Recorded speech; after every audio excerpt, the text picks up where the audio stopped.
மீசான் டைம் நேர்களை நிகழ்ச்சிக்குள் அன்போடு வரவேற்றுக் கொள்கிறோம். இன்றைய பதிவுல சர்வதேச நாடுகளால் தேடப்பட்டவரும் சர்வதேச அளவில் போதைப்பொருள் கடத்தல்காரருமான 150 ஆயுள் தண்டனை தீர்ப்பு வழங்கப்பட்ட நூஹ் சைதீர் என்று சொல்லப்படுகின்ற போதைப் பொருள் வர்த்தகர் கைது செய்யப்பட்ட சம்பவம் குறித்ததுதான் இது. யார் இந்த நூஹ்?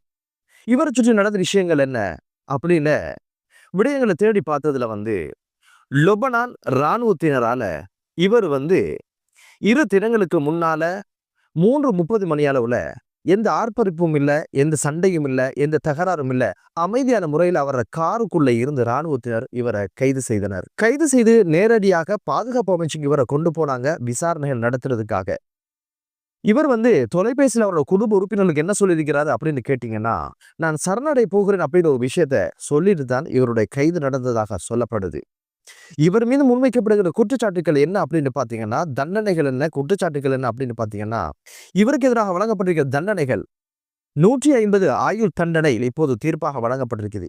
1000 வழக்குகள்ல இவர் இல்லாமலே தீர்ப்பு கொடுக்கப்பட்டிருக்குது.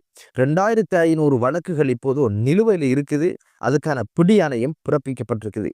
இவர் மீது வைக்கப்படுகிற குற்றச்சாட்டுகள் என்ன அப்படின்னு பாத்தீங்கன்னா, போதை வர்த்தகம் மட்டுமில்ல, போதையை உற்பத்தி செய்தல், ஆயுதம் கடத்துதல், ஆயுதம் விநியோகம் செய்தல், ஆட்கொள்ளுதல், 2 இராணுவ வீரர்களை இவர் படுகொலை செய்தார் என்ற குற்றச்சாட்டுல இவருக்கு இராணுவ நீதிமன்றத்துல மரண தண்டனையும் தீர்ப்பாக வழங்கப்பட்டிருக்கு. இந்த குற்றச்சாட்டுகள் அனைத்திலும் இவருக்கு பிடியாணை பிறப்பிக்கப்பட்டிருக்குது. இப்படியான குற்றச்செயல்கள் மட்டுமில்ல, சர்வதேச அளவுல பல நாடுகள் இவரை தேடிக்கொண்டிருந்தது. அமெரிக்காவும் பிரித்தானியாவும் சேர்ந்து என்ன பண்ணிருக்கு அப்படின்னு கேட்டீங்கன்னா, இவருக்கான தடை உத்தரவு பிறப்பிச்சிருக்குது. கைது செய்யப்பட்ட நூஹ் நீதிமன்றத்துல முன்னிலைப்படுத்தப்பட்டாரு. இவருக்காக ஆஜரான சட்டத்தரணி என்ன சொன்னார் அப்படின்னு கேட்டீங்கன்னா, எனது சேவை பெறுநர் போதை வர்த்தகம் மட்டும்தான் செய்திருக்கிறாரு. ஆயுதம் ஏந்தியோ, ஆயுதம் விற்பனை செய்தோ, இராணுவத்துக்கு எதிரான எந்த ஒரு குற்றச்செயலையோ, அரசுக்கு எதிராக எந்த ஒரு நடவடிக்கையும் அவர் எடுக்கல. இவரை பொது மன்னிப்புல மன்னிச்சு இவரை விடுதலை செய்யணும் அப்படின்னு ஒரு விஷயத்த கேட்டிருந்தாரு.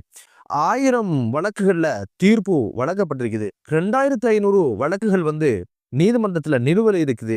நீதிமன்ற பக்கமே தலை வச்சும் படுக்காதவர், நீதிமன்றத்தை மதிக்காதவர், இவர் ஏன் பொது மன்னிப்பு கேட்கிறார் அப்படின்னு ஒரு கேள்வி உங்களுக்குள்ள எழுந்திருக்கும் இல்லையா? அதுக்கான காரணம் இருக்கு. என்ன அப்படின்னு பாத்தீங்கன்னா, லெபனான் அரசு ஒரு தீர்மானத்தை எடுத்திருக்கு. அதுதான் கிளர்ச்சிவாதிகளுடைய அனைத்து வழக்குகளை முடிக்கிறதாகவும், 500 பேர் நாடு கடத்தப்பட்டிருக்கிறாங்க, இவங்களுடைய வழக்கை மீள திறப்பதாகவும், அதே போல குறித்த பிரதேசத்துல போதை வர்த்தகத்துல ஈடுபட்டிருந்த ஆயிரக்கணக்கானவர்களுக்கு எதிரான வழக்குகளை மூடிவிடுவதற்கான ஒரு தீர்மானத்தை அரசு எடுத்திருக்குது.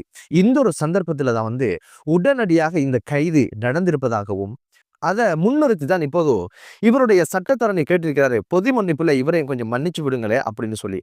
யாருக்குடா பொது மன்னிப்பு கேட்குறீங்க? 150 ஆயுள் தண்டனை தீர்ப்பு வழங்கப்பட்டிருக்கு. 1000 வழக்குகள்ல தீர்ப்பு வந்திருக்குது. 2500 வழக்குகள் நிலுவையில் இருக்குது. இவனுக்குமாடா பொது மன்னிப்பு கேட்கிறீங்க அப்படின்னு ஒரு கேள்வியும் இப்போது எழ ஆரம்பிச்சிருக்குது. இப்போது இவருடைய கைது குறித்து பல்வேறு விமர்சனங்கள் எழ ஆரம்பிச்சிருக்குது. சமூக ஆர்வலர் அகமது யாசின் சொல்லப்படுகிறவர் என்ன சொல்றாரு அப்படின்னு கேட்டீங்கன்னா, இந்த கைது வெறுமனே அரசியல் நோக்கமுடையதாகத்தான் இருக்குது. அமெரிக்காவை திருப்திப்படுத்த லெபனான் அரசு செஞ்ச ஒரு விடயம் தான் இது. காரணம் என்ன அப்படின்னு பாத்தீங்கன்னா, இவருடைய கைது எந்த ஒரு ஆர்ப்பரிப்பும் இல்லாம, எந்த ஒரு சிக்கலும் இல்லாம, எல்லா வகையிலும் ஒரு சமாதானமான முறையில தான் இந்த கைது இடம்பெற்றிருக்குது. எனவே இதுக்கு பின்னால் அமெரிக்காவை திருப்திப்படுத்துறதுக்கு தான் இந்த ஒரு விஷயத்த இந்த லெபனான் அரசு செய்திருக்கு அப்படின்னு ஒரு விமர்சனத்தை முன்வைக்கிறாரு. ஹிஸ்புல்லா அமைப்புக்கும் இந்த நூஹுக்கும் இடையில தொடர்பு இருப்பதாக சொல்லப்படுது இல்லையா? அதனால ஹிஸ்புல்லா தரப்புல என்ன சொல்லப்படுது அப்படின்னு கேட்டீங்கன்னா, இந்த நூஹுக்கும் எங்களுக்கு எந்த சம்பந்தமும் கிடையாது. குற்றவியல் குற்றச்சாட்டு உள்ளவர் அல்லது போதை வர்த்தகத்தில் ஈடுபடுறவங்களோட எங்களுக்கு எந்த டீலும் கிடையாது, அவர்களுக்கும் எங்களுக்கு எந்த உறவும் கிடையாது. அப்படியானவர்களை பாதுகாத்து வளர்க்க வேண்டிய எந்த தேவையும் எமக்கு இல்லை. இது எம் மீது சேறு பூசப்படுகிறது அப்படின்னு ஒரு விஷயத்த சொல்லி இருந்தாங்க. அப்போது கேட்கப்பட்ட ஒரு கேள்வி என்ன அப்படின்னு பாத்தீங்கன்னா, உங்களோட அமைப்பினரோட நூஹு போட்டோ எடுத்து கொண்டிருக்கிறாரு அப்படின்னு கேட்டதற்கு, அந்த பிரதேசத்தில் உள்ளவங்க சிரியா நாட்டோட செய்த கிளர்ச்சியின் போது ஏற்பட்ட பொதுவான அந்த போராட்டத்துல இவரும் அந்த பிரதேசத்துல இருந்தவர் என்ற அமைப்புல இவரும் அந்த போராட்டத்துல கலந்திருப்பாரே தவிர இயக்க ரீதியாக எந்த உறவும் கிடையாது அப்படின்னு ஒரு விஷயத்த நியாயத்தையும் அவங்க சொல்லி இருந்தாங்க. என்னதான் இருந்தாலும் அமெரிக்காவுடைய குற்றச்சாட்டுகள் போதை வர்த்தகம், அதே போன்ற ஆயுதங்களை போதை வர்த்தகத்தில் ஈடுபடுகின்றவர்கள் ஊடாக பெறுகிறார்கள் என்ற குற்றச்சாட்டை ஹிஸ்புல்லா தரப்பு முற்றாக மறுத்திருப்பதையும் இங்கு பார்க்க முடிந்தது. என்னதான் இருந்தாலும் 48 வயது மதிக்கத்தக்க நூஹ் லெபனான் நாட்டைச் சேர்ந்தவர். இந்த நீதிமன்றத்தினூடாக பொது மன்னிப்பு கிடைக்குமா, இல்ல மேலதிகமான வழக்குகளுக்கான தண்டனையாக மேலும் ஆயிரக்கணக்கான மரண தண்டனைகள் என்ற ஒரு தீர்ப்பு வருமா என்ற பல்வேறு விஷயங்கள் இப்போது பேசு பொருளாக மாறி இருக்குது. லெபனான் இந்த அரசு, அதனுடைய இராணுவம் போதைக்கு எதிரான பல்வேறு திட்டங்களை மேற்கொண்டாலும் அந்த ஒரு விஷயத்துல பல்வேறு சவால்களுக்கு முகம் கொடுக்க வேண்டிய தேவை ஏற்பட்டிருக்கு என்று சொல்லப்படுது. வெளிநாடுகளிலிருந்து அங்கு விநியோகம் செய்யப்படுவதாக சொல்லப்படுது.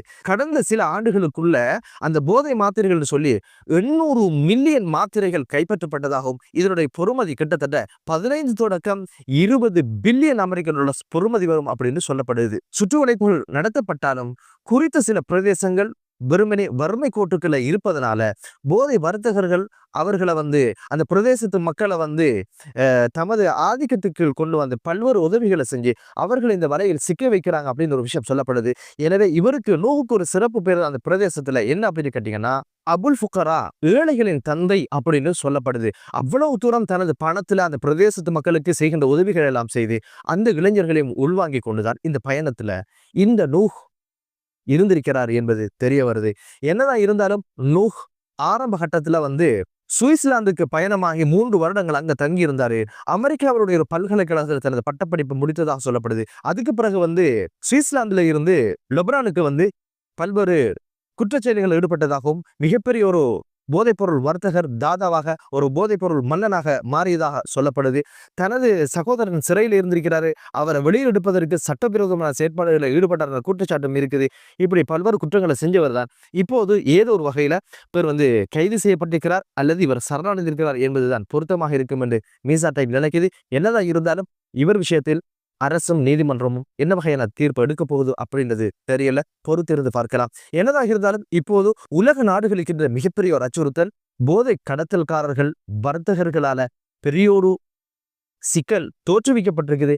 அனைத்து நாடுகளும் இந்த ஒரு சவாலை எதிர்கொண்டிருக்குது. அனைத்து நாடுகளும் விழிப்புதுங்கிற அளவுக்கு இது ஒரு பிரச்சனை பூதாகரமாக மாறி இருக்குது. என்னதான் இருந்தாலும் போதை இல்லாத ஒரு நாடும் தேசமும் உருவாகட்டும் என்ற பிரார்த்தனையோட போதை என்ற ஒரு விஷயத்துக்காக தான் இத்தனை குற்றங்களும் நடந்திருக்கு என்பது தெரிய வருது. எனவே போதை இல்லை என்றால் பல்வேறு குற்றங்கள் குறைவதற்கான, இல்லாது போவதற்கான வாய்ப்பு பிறக்கும் என்று கூறி மற்றொரு காணொளியிலே உங்கள் அனைவரையும் சந்திக்கும் வரை விடைபெறுகிறேன். நன்றி.